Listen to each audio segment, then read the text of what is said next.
मैदानावरती दुपारच्या सत्रामध्ये एक महत्त्वाची मॅच बुलढाणा आणि त्यांच्या पुढे असणारी टीम वीर मराठा सोलापूर अशा दोन तगड्या फौजांमध्ये मॅच सुरू झालेली आहे. धावपलकेचा पाठलाग आणि पहिल्या बॉलवरती डावाची होणारी सुरुवात ही चौकार.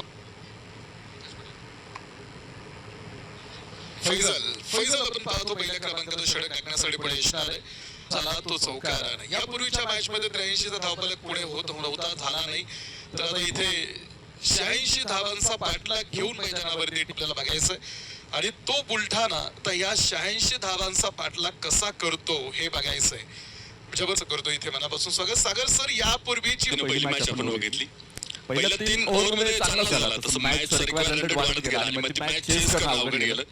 तसं या मॅच मध्ये बुलढाणा टीमला एक गोष्ट लक्षात ठेवावी लागेल की जो रन रेट आहे तो कायम ठेवावा लागेल. जर पहिल्या पॉवर प्लेच्या 2 षटकांमध्ये 30-35-40च्या घरामध्ये जर धावफलक कदाचित पुढे बघायला मिळाला तर आज फैजल बॉलिंग ट्रॅक वरती आहेत. यावेळेस ट्रिगर मुवमेंट लाईन तर चूक आहे आणि पहिल्या षटकामध्ये आतापर्यंत धावा उभ्या आहेत त्या फक्त 4 चेंडू टाकून झाले आणि अजूनही एकेरी अंकामध्ये 86 चा पाठलाग. सागर सर, पॉवर प्ले इम्पॅक्ट करेल. महत्वाचा अग्रेसिव्ह मोमेंटम धारण करतात खेळाडू आणि सगळ्यात महत्वाचं की यस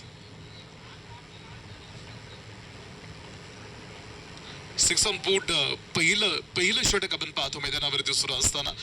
यावेळेस थोडासा बाहेर निघणारा चेंडू होता. पुढे जज करण्याचा प्रयत्न कलेक्ट झाला बॅटवरती. धाव मात्र येणार नाही. षटक 1 ची संपते. 1 षटकाचा खेळ मैदानावरती आपण पाहतो इथे मैदानावरती संपला आणि पहिल्या षटकामध्ये धाव